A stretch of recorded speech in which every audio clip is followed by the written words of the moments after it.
Boom shakalaka, market tumbles at critical resistance, but this has always been bullish for Bitcoin. Always. Stay tuned. What's up, everyone? Randall here from Crypto Love. Today's video, market hitting some critical resistance, but this is always bullish for Bitcoin. Yes, that's right. Always. Before we get into it, like the video, join us on Twitter at the Crypto Love, and of course, subscribe to the OG Bitcoin Crypto YouTube channel, making daily videos since 2017. Holy freaking cow, that's a long time. Now today, Fear and Greed Index at 29, down from yesterday's yellow fear to, we'll call this salmon-colored fear today.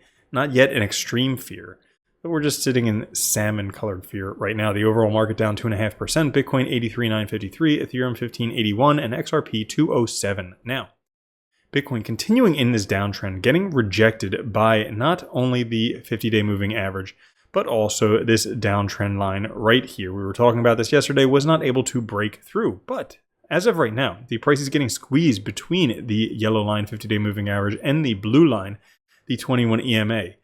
We'll kind of have to expect it to pop out one direction, up or down, in the next couple days.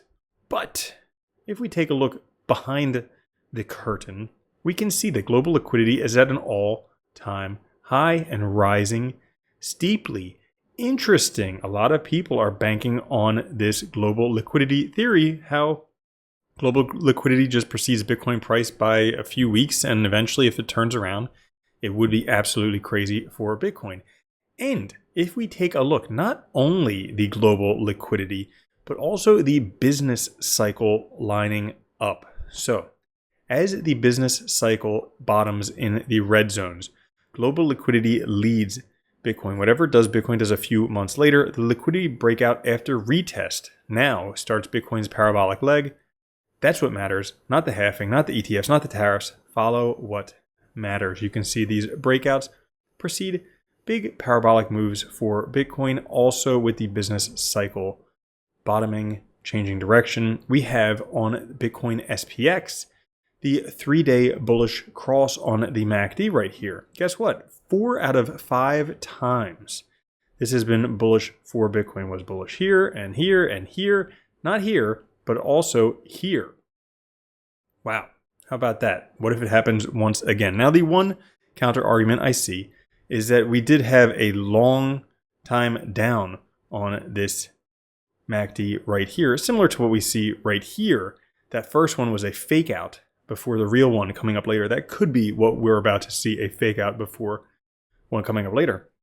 But if we also take a look at the Bitcoin Tether 3-day chart, we have a crossover on the MACD. Last time this happened, Bitcoin did a 90% gain.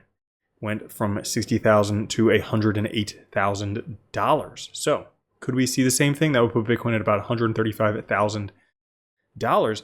Certainly, it's possible when we take a look at other markets. Right now, the S&P at a turning point. The weekly RSI on the S&P is in oversold territory. The last time this happened was during the COVID pandemic crash in 2020. And you remember the Fed saying they're willing to do whatever it takes to stabilize the market. Could we have already seen the worst of it?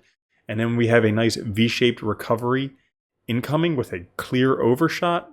Well, stranger things have happened. And take a look at this. Right here, same level as that top right there. Former resistance becomes support.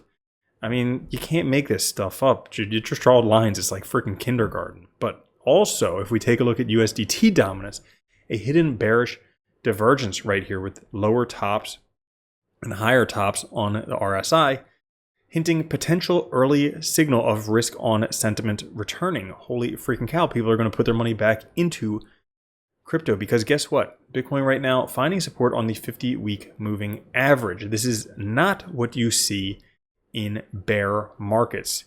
Point and case right here, bear markets, it breaks through, not finds support there. And also, this always is bullish for Bitcoin. Historic volatility has dropped to extreme lows for the 4th time this cycle, and every time it is in this green bar of low volatility, guess what?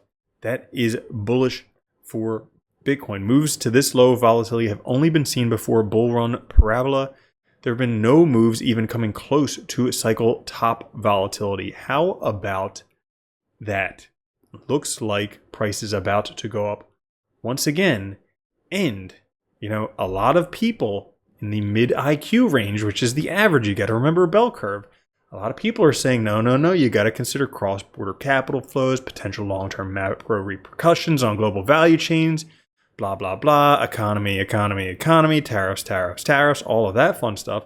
But whether you got low IQ like me or high IQ like Andreas Antonopoulos, buying more Bitcoin at the 1 year moving average is nearly always a good move. So that's all for this episode. If you enjoy it, like the video. I'll catch you guys later. Have a good one. Love you. Peace. Boom. Shakalaka. If you don't think Bitcoin's going to $1 million a coin and then $10 million a coin, you're already a loser.